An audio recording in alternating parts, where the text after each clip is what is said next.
8월 2일 금요일 기도를 돕는 그 사랑 매일 묵상. 오늘은 시편 62편 9절에서 12절입니다.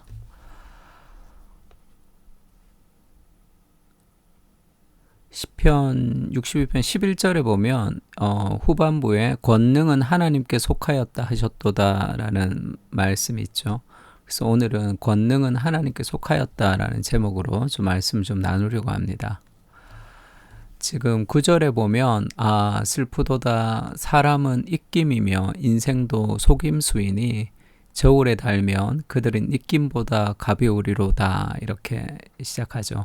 그러니까 인생이 참 허무하고 아무것도 아니다. 정말 대단한 것 같지만 사람이라는 존재는 아무것도 아니다라는 것을 지금 고백하고 있습니다. 그래서 포악을 의지하지 말며 탈취한 것으로 허망하여지지 말며 재물이 늘어도 거기에 마음을 두지 말지어다. 이 땅에 있는 것, 세상에 있는 그것이 우리를 충분하게 만족시킬 수 없다는 걸 보여주죠. 그러니까 지금 우리나라 성경에는 사람은 입김이며 이렇게 번역이 되어 있는데 영어 성경만 봐도 이 아주 높은 사람도 아무 의미가 없고 아주 필부들, 일반적인 사람도 가난하고 힘든 사람도 그것도 다 의미가 없다. 인생은 다 입김이다.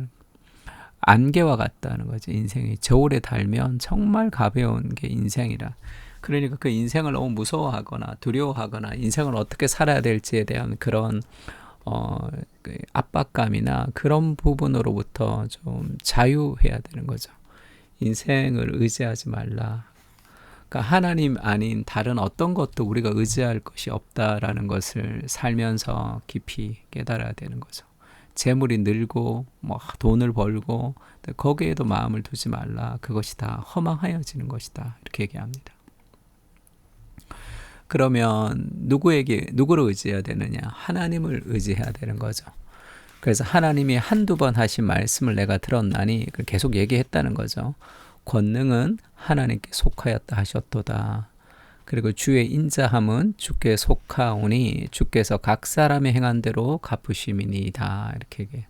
지금 시편 62편에서 내 영혼이 잠잠히 하나님만 바랍니다. 이렇게 이제 시작하면서 어렵고 힘들지만 내가 하나님만 바랍니다. 이렇게 얘기하죠. 그리고 인생은 정말 하나도 의지할 것이 없고 오직 주님만 의지합니다. 그렇게 고백하는데 11절, 12절에서 이게 이제 명확하게 구분되지는 않아 보이는데 이 권능은 할 때 이 권능이라는 것은 파워예요. 파워. 힘은, 능력은 하나님께 있다. 이렇게 얘기하고 그 다음에 주의 인자함 할 때 인자함은 이 헤세드를 얘기합니다. 그러니까 이 unfalling love 이렇게 번역되기도 하고 떨어지지 않는 사랑 이렇게도 번역하는 영원한 사랑 이렇게도 번역되는 거죠. 그러니까 권능과 인자라는 것은 상반되는 두 가지 개념이 지금 함께 있다는 거예요. 그러니까 권능은 강한 거고 인자는 사랑이 넘친다는 겁니다. 그래서 지금 이 하나님이 그 권능을 가지고 각 사람의 행한 대로 갚으신다는 것은 하나님의 정의와 하나님의 공의를 하나님이 심판하신다는 거고 공의로. 그러지만 우리에 대한 하나님의 사랑은 또 이렇게 굉장히 크다는 거죠. 그러니까 이 정의를 실현하려면 징계가 따라야 되고 그러면 또 사랑하지 않는 것 아닌가? 이런 두 가지가 우리에게는 좀 상반된 개념으로 이렇게 등장합니다. 근데 그 하나님 안에는 사랑과 공의가 균형을 이루는 거죠. 그것을 가장 잘 보여주는 것이 그리스도의 십자가입니다. 십자가는 우리를 사랑하셔서 우리의 죄를 대신 지시는 사랑을 보여주고 또 우리의 죄를 그냥 눈 감아주지 않고 하나님이 죄를 반드시 처벌하시는 그리스도의 그런 십자가의 죽음을 통한 하나님의 공의와 사랑이 동시에 그리스도의 십자가 안에 한꺼번에 다 등장하는 거죠. 그래서 우리가 어떤 삶과 환경에 있든지 하나님이 능력이 있는 분이시다라는 것만 갖고는 이 어려움을 이겨나갈 수가 없습니다. 하나님이 사랑이 있는 분이시라 나를 위로하시고 나와 함께 하시고 나의 실수와 나의 잘못을 감싸 주신다는 그 하나님의 사랑과 하나님의 권능을 함께 우리가 기억할 때 그 어려움 속에서 우리가 이제 길을 잃지 않을 수 있는 거죠. 그래서 그 고통 속에 있지만 내 영혼이 잠잠히 하나님만 바란다 할 때 그 하나님의 사랑을 깊이 느끼면서 또 하나님의 정의와 하나님의 공의를 우리가 신뢰할 때 우리가 그 일들을 이겨나갈 수 있는 겁니다. 사랑만 있는 하나님은 내 삶의 억울함이나 악인들을 심판하지 못하시고 또 공의만 있는 하나님은 그 공의로 나를 바라보신다고 생각할 때 그것은 우리가 또 견딜 수 없는 거죠. 하나님의 사랑, 그 인자와 그리고 그 권능이 함께 있기 때문에 우리 삶의 안정감을 느끼면서 또 여러 가지 어려움 속에서도 이길 수 있는 힘을 공급받는 거죠.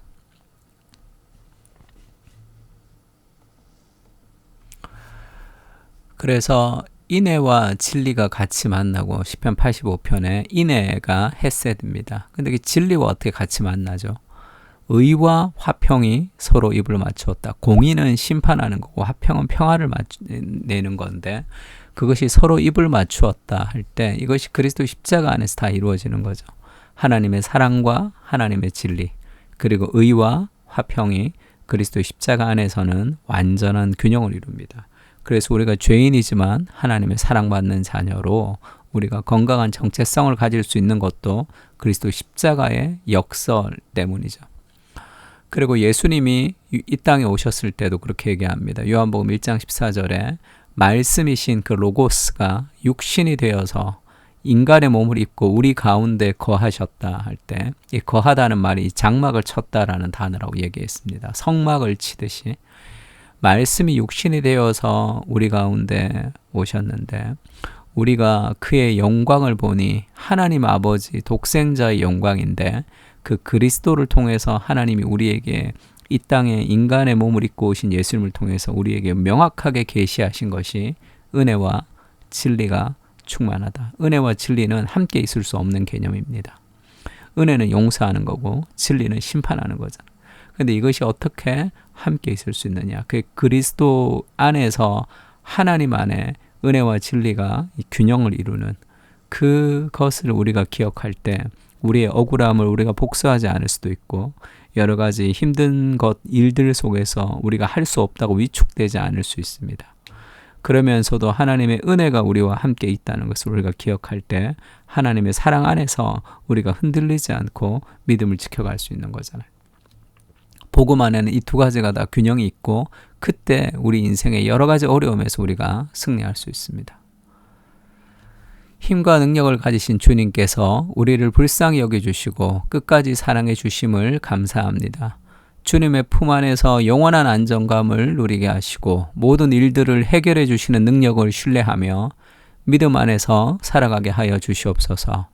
주님을 닮아가며 사랑과 진리에 공의와 화평에 균형 있는 사람으로 자라가게 하여 주시옵소서. 사랑이 필요합니다. 그리고 공의가 필요합니다. 우리의 삶에 가장 적절한 환경과 삶을 허락해 주시고 우리 인생을 가장 아름답게 인도해 주시옵소서. 아멘. 우리 다 같이 시편을 가지고 함께 기도하겠습니다.